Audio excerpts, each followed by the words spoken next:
1 November 2025 रोजी वाकरे येथील पालखी तळासमोर श्री गायकवाड ज्ञानेश्वर फाउंडेशन व वाकरे ग्रामपंचायत व ग्रामस्थांच्या वतीने आम्ही माऊली कृषी प्रदर्शन आयोजित केलेलं आहे। त्यामध्ये शेतकऱ्यांना विविध अत्याधुनिक तंत्रज्ञानाविषयी माहिती असेल, नवीन ट्रॅक्टर असतील, अवजारे असतील, याच्याविषयी माहिती देण्यासाठी वेगवेगळ्या कंपनीचे इथे स्टॉल राहणार आहे। त्याचबरोबर नवीन रासायनिक खते, बी बियाणे, त्याच्यात नवीन होणारे बदल, त्याच्याही वेगवेगळ्या कंपनी येणार आहेत, त्यांचे मार्गदर्शन होणार आहे। आणि शासनाचे जे युवकांसाठी शासनाने जे वेगवेगळे महामंडळं निर्माण केले, त्या महामंडळाचे सर्व प्रतिनिधी आम्ही इथं बोलून आहे। उदाहरणार्थ अण्णासाहेब पाटील असतील, अण्णासाहेब साठे असेल, रोहिदास महामंडळ असेल, वेगवेगळे महामंडळ आहेत, महात्मा फुले असेल, मौलाना आझाद असेल, या सर्वच महामंडळांना इथं मोफत स्टॉल दिलेले आहेत। आणि त्यातून युवकांना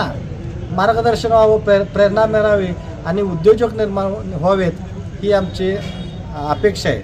आणि त्याचबरोबर आपल्या भागातील बचत गट असतील, बचत गटांसाठी आम्ही 40 मोफत स्टॉल ठेवले। त्या ठिकाणी बचत गटांचा जो काही उपलब्ध होणारा माल असेल, त्यांची विक्री असेल, त्यातून 2 रुपये मिळावेत आणि महिलांना प्रोत्साहन मिळावं, हा त्या पाठीमागचा उद्देश आहे। तरी या ठिकाणी आपल्या खिल्लार जातीचं प्रदर्शनही ठेवलेलं आहे। काजळी 6 जाती, काजळी गाई आणि काजळी बैल यांचं 6 गटामध्ये विभागून वेगवेगळे नंबर काढून आणि त्यातून 3 चॅम्पियन काढले जाते आणि त्याला चांदीची गदा दिली जाईल, असं या माऊली फाउंडेशन व आमच्या सहकार्याने सर्वांनी मिळून हे संकल्प केलेला आहे। आणि यासाठी राज्याचे कर्तव्यदक्ष उपमुख्यमंत्री माननीय एकनाथजी शिंदे साहेब, आपले कृषी मंत्री भरणे मामा, त्याचबरोबर पालकमंत्री साहेब आणि आरोग्यमंत्री यांना सगळ्यांना निमंत्रित केलेलं आहे। उद्या त्याचं भव्य स्वरूपात उद्घाटन होईल। त्याचबरोबर आपल्या जिल्ह्यातील सर्व आमदार, माजी आमदार यांनाही आम्ही निमंत्रण दिलं, त्यामुळे तेही उपलब्ध राहतील। त्यामुळे हा मोठ्या प्रमाणात होणारा आणि लोकांना फायदेशीर असणारा, युवकांना असणारा या कार्यक्रमात सर्वांनी सहभागी होऊन आम्ही केलेला संकल्प, आमच्या मित्रवर्गाने केलेला संकल्प हा प्रत्येकानं येऊन यात भर घालावी आणि हा आमचा चांगल्या पद्धतीचा उपक्रम यशस्वी होण्यासाठी सहकार्य करावं व इथं यावं असे आम्ही सर्व फाउंडेशनच्या वतीनं आवाहन करतो। किती स्टॉल आहे टोटल आम्ही 150 स्टॉल उपलब्ध केले आहेत। त्यातील 50-60 स्टॉल तर आम्ही मोफत दिलेले आहेत। त्यामुळं ज्यांना गरज आहे त्यांनी इथे येऊन त्या मोफत स्टॉलमध्ये आपला व्यवसाय असेल, आपला नवीन युवकांचा व्यवसाय असेल, त्यासाठी इथं येऊन नाव नोंदणी करावी। किती दिवस स्टॉल आहेत सगळे? 1-2 दिवस? किती दिवस राहणार आहे? 1 नोव्हेंबर ते 4 नोव्हेंबर 4 दिवस या ठिकाणी कृषी प्रदर्शन चालू राहणार आहे। यामध्ये सांस्कृतिक कार्यक्रमही असतील।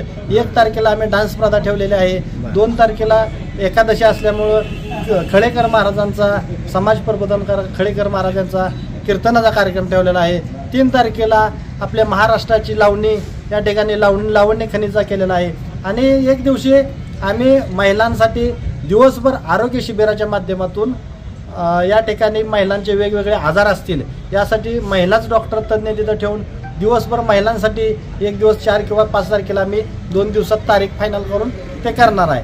आणि इथं 10 बेडचं आम्ही एक हॉस्पिटलही छोटंखानी चालू करत आहे, जेणेकरून इथं वारीमध्ये सर्वसामान्य गोरगरीब कष्टकरी शेतकरी येणार आहे। तिथं कुठला थोडासा काही गरज पडली तर त्यांना मोफत औषधं ठेवलेली आहेत। तरी येथील वारकऱ्यांना, आपल्या शेतकरी बांधवांना सर्वांना मी विनंती करतो की इथं येऊन मोफत गोळ्या औषधे आहेत। 10-20 डॉक्टरांची टीम आहे या ठिकाणी। श्री गायकवाड ज्ञानेश्वर फाउंडेशनच्या माध्यमातून त्या हॉस्पिटलमध्येही आपण यावं अशी मी विनंती करतो। मी दिनकर चव्हाण।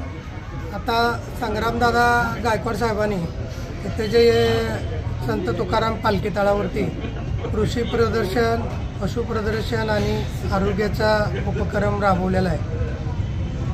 खरं हे शेतकऱ्यांना अत्यंत गरजेची गोष्ट त्यांनी अवलंबलेली आहे, कृतीत आणलेली आहे। मी सुद्धा माझ्या गावचे शेतकरी उद्या घेऊन या प्रदर्शनामध्ये भाग घेणार आहे। तसंच आज ठिकाणी पशुधन, आरोग्य आणि शेतकऱ्याला तंत्रज्ञान आणि विज्ञान माहिती व्हावं आणि त्याच्याबरोबर त्यांनी आता आम्ही तर चर्चा केली चहापाणी होत असताना गायकवाड साहेबांनी अजून एक त्यांचा उद्देश बोलून दाखवला की शेतीमालाला जे दर मिळत नाहीत आणि शेतकरी शेती करतच गरीब व्हायला लागलेले आहेत, त्याच्यावर सुद्धा आपण एखाद दिवस ताजी चर्चासत्र घेऊया असा त्यांनी गायकवाड साहेबांनी आता उल्लेख केला. त्याच्यात सगळ्या शेतकरी संघटनेचे लोकप्रतिनिधी ज्यांना शेतीवरती माहिती आहे, मग ते कडधान्य असेल, साखर असेल, इतर ऊस कापूस असेल, आंबा साळी असेल, या वेगवेगळ्या प्रकारावरती शेतकऱ्याला निश्चितपणानं आत्ता जे मार्केट आहे शेतीमालाचं, मी शेतकरी बांधवांना पहिल्यांदा आवाहन करतो की या ठिकाणी आपल्याला जे संग्राम गायकवाड यांनी जी जन्मभर पूर्ण जी शिदोरी आहे त्या शिदोरीचं ज्ञानात भर पडण्यासाठी त्यांनी आपण प्रत्यक्षात या ठिकाणी हजर राहावं आणि या केलेल्या सोहळ्यासाठी सर्वांनी सहकार्य मनोबल इथं सहकार्य करावं. आज कुठलीही गोष्ट मोफत होत नसती. आपण बाजारात गेलो तर कुठलीही मोफत वस्तू येत नसती, परंतु आज हजारो रुपये लाखो रुपये खर्चून या संग्राम गायकवाड या युवकानं ज्ञानेश्वर गायकवाड फाउंडेशनच्या वतीनं हा तुफान असा केलेला मोठा कार्यक्रम, या कार्यक्रमाची आपण सर्वांनी शोभा आणावी अशी मी ग्रामस्थांच्या वतीनं, मी आमच्या ज्ञानेश्वर फाउंडेशनच्या वतीनं आपल्याला सहकार्याच्या वतीनं विनंती करतो आणि इथं थांबतो.